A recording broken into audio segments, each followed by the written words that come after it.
a garden that remembers. He found memories growing in the soil. An elderly man, his silhouette etched against the dimming light of a twilight afternoon, found himself adrift in the quiet solitude of his vast, echoing home. Each creak of the floorboards, each whisper of the wind through the eaves, amplified the profound silence that had settled around him. A long, eventful life filled with the boisterous laughter of youth and the bittersweet ache of farewells had distilled itself into this singular, muted existence. He was a vessel, emptied of its immediate purpose, yet bearing the indelible marks of every journey. His gaze would drift towards the window, contemplating the untamed edges of his property, the wild, sprawling expanse that bordered an abandoned cottage. This structure, shrouded in climbing ivy and the melancholy hush of neglect, its windows like vacant eyes, would unexpectedly beckon him, offering a curious reprieve from the encroaching stillness. It was a day like any other, perhaps a little heavier with the weight of unspoken memories, when a peculiar impulse guided his steps towards the overgrown garden behind it. He had been clearing stray branches from his own yard when his eyes snagged on a flash of vibrant green, almost swallowed by the overgrowth beyond the fence. Curiosity, a flicker of the old spark, pricked at him.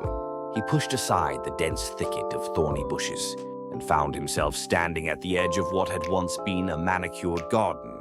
Now it was a riot of forgotten life, a verdant tangle of wild roses and persistent weeds, of dormant bulbs and self-seeded perennials.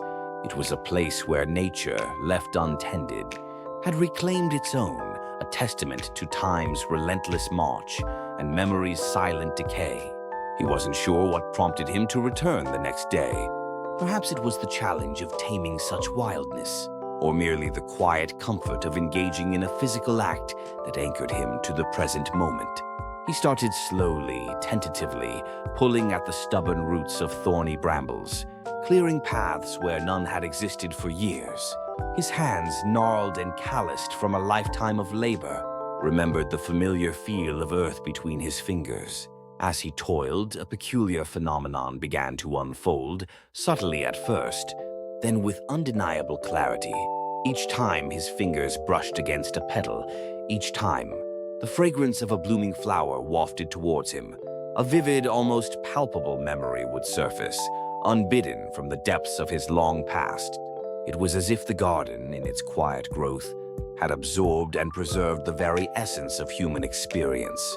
He remembered the first time he encountered the delicate bloom of a rose. His hand, guided by an unseen force, reached out and gently traced the velvety curve of its petals. Suddenly, he was no longer an old man in a forgotten garden, but a young man again, his heart a raw, tender thing, beating wildly for his first love. He saw her face so clearly, framed by a cascade of dark hair, her eyes mirroring the starry sky of that long-ago summer night. The memory, vibrant and poignant, was almost overwhelming, a jolt of youthful passion in the quiet twilight of his years. He inhaled deeply the sweet, heady scent of the rose, filling his lungs, and felt a wave of longing, a bittersweet pang for a love that had bloomed and faded with the seasons. It was a moment of profound revelation, a whisper from the past, reminding him of a time when the world was new and possibilities stretched out endlessly before him.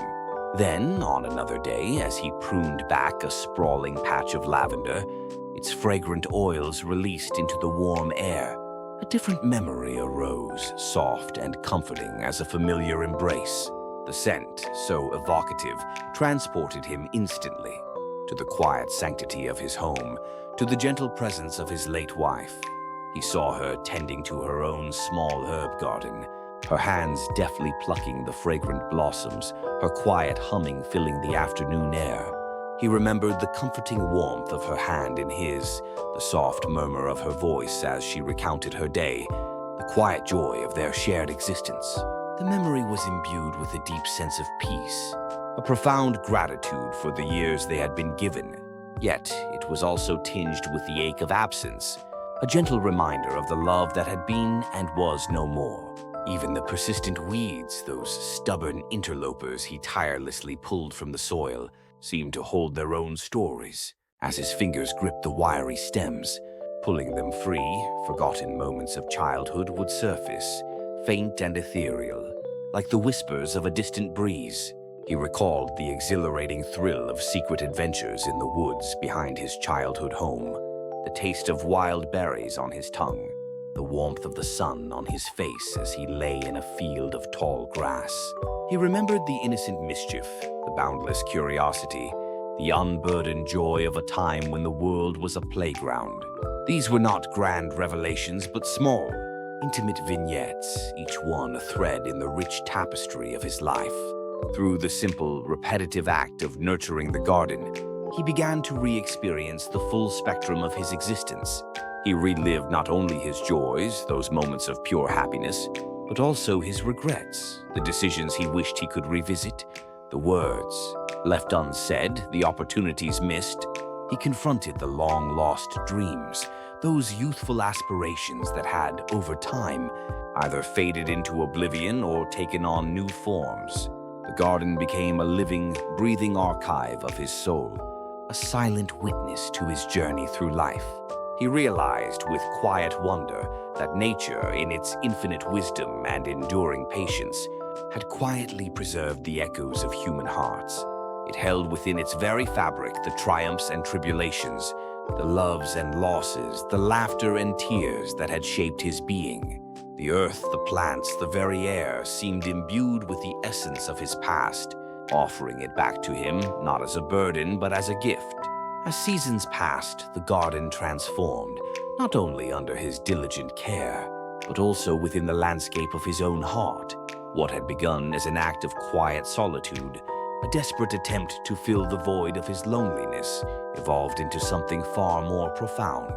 The garden became his refuge, a sanctuary from the often harsh realities of the outside world, a place where he could simply be unburdened by expectations. But more than that, it became a mirror of his soul, reflecting back to him the richness and complexity of his own inner world.